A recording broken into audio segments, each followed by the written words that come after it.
Welcome to The Buzz, where we bring you leaders in dental education discussing hot topic courses and industry trends. I'm your host, Vanessa Emerson, founder of Dental Speakers Bureau, and today I'm visiting with Dino Watt. Welcome, Dino. Hi, Vanessa. Thanks for having me. I'm glad you could be here. Dino is a #1 international best-selling author and is also known as the relationship expert. He works with practices that are seeking greater productivity, positivity, and profit. Today, we're going to be talking about his presentation, The Culture Equation, designing a culture that separates you from the crowd and magnetizes your ideal clients. Dino, could you start us off by sharing why do you think this course is relevant and important for dental professionals today? Great question. Thank you for asking that, Vanessa. I think it's actually probably one of the most relevant topics in our day and age with the internet, with direct-to-consumer products, with corporate competition coming in, with doctors, personal practice owners feeling the pressure when it comes to, how do they market better and beat the competition. I think that if you understand how to create a culture and understand the culture equation and implement it, there's evidence to show how powerful it can be if you just implement it correctly. So there's no better time than now to understand why this is important and how to implement this. What about the culture equation? That's interesting to me. So it sounds like there's a formula or something? Yeah, what I did is years ago, I wrote my book, and in my book, I talk a little bit about how to create a culture. I talk mostly about the 4 pillars of strengthening your business. And inside there's a very strong part about culture. And what I recognized is I started looking at people and industries and actually governments of how they created cultures and how they changed it. And and changed the industry and actually changed the world, really. I was actually to be able to break it down into 3 very specific parts. And these 3 parts are what Disney uses right now to be able to charge $126 per person to walk into their park and sell out on a continual basis. Even though there's a park right down the street in Anaheim it's in Buena Park called Knott's Berry Farm, which also has rides, also has characters, and also is a really kind of cool park.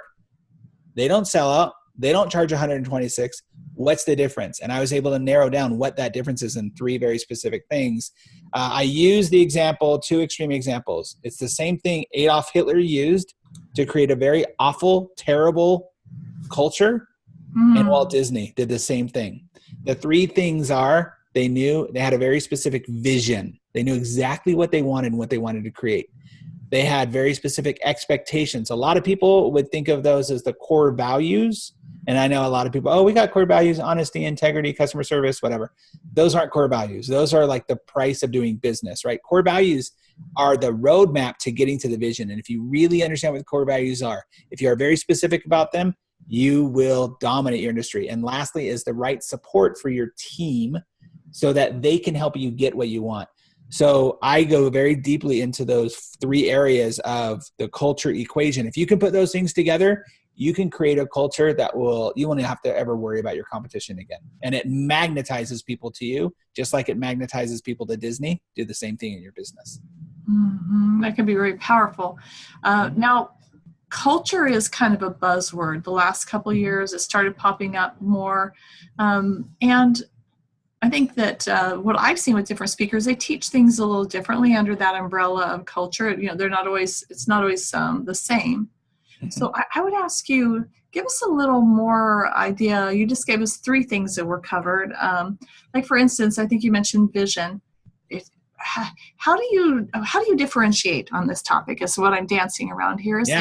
Is there something that the way you present it, or could you give us a little bit more to help us understand why would this be the culture presentation that we want for our meeting?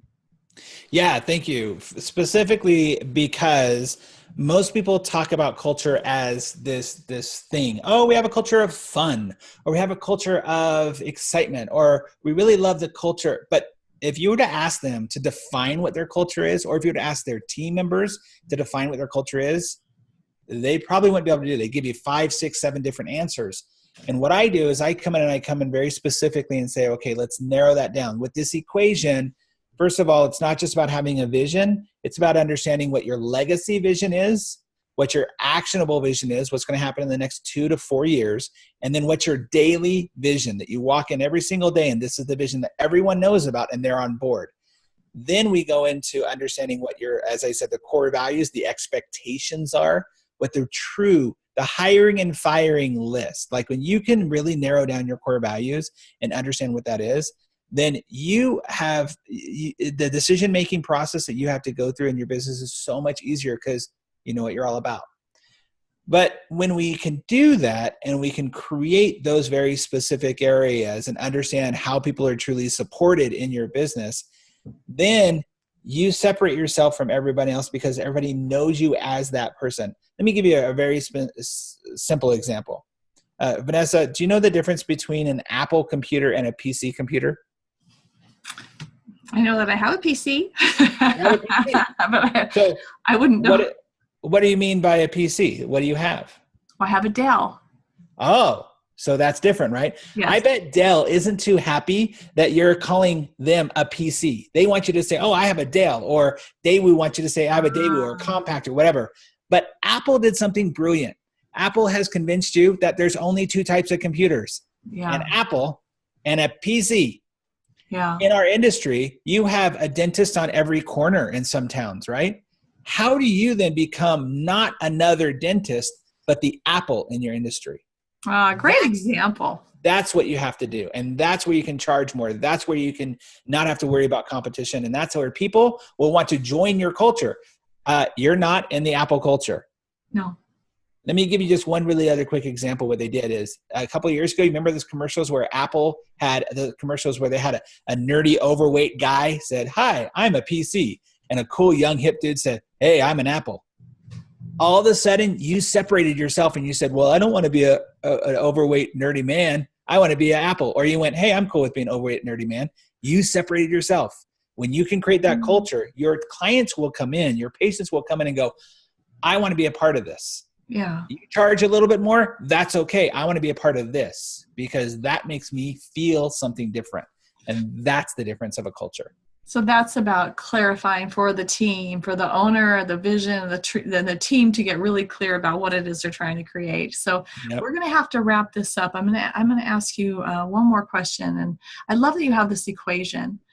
It makes me think about when I learned about emotional intelligence years ago, and people talk about it, but it's this gray area. And what really helped me be able to connect to that material for even now, years later, I could reiterate back to you was the fact that there was an equation. A plus B equals C divided by D equal E. And if we had time, I could tell you exactly what that meant. But there are times when I draw on that and I think, okay, I need a new way of thinking. So my point with this is with the culture equation, what I hear you saying is that during the course of the course, over the course of the seminar, they're going to receive this equation. They're going to work with it to as much degree as we can there. But they're going to walk away with something like what I have about this formula for emotional intelligence that I draw on. It sounds to me like they're going to walk away with a formula that they can continue to work with and modify and make their own. Did I understand that correctly? You're absolutely right. And that just makes it easier, right? Just like you remember all these years later, that very simple thing, we all have those things in our head. And yes. I make it as simple as possible, but actionable as possible. Fabulous. That's the key. Fabulous. Well, thank you, Dino, for being here. It sounds like a really interesting course. For the event planner who's listening in, if you'd like to find out more about Dino's courses, he offers multiple. And you could visit us at dentalspeakersbureau.com to learn more.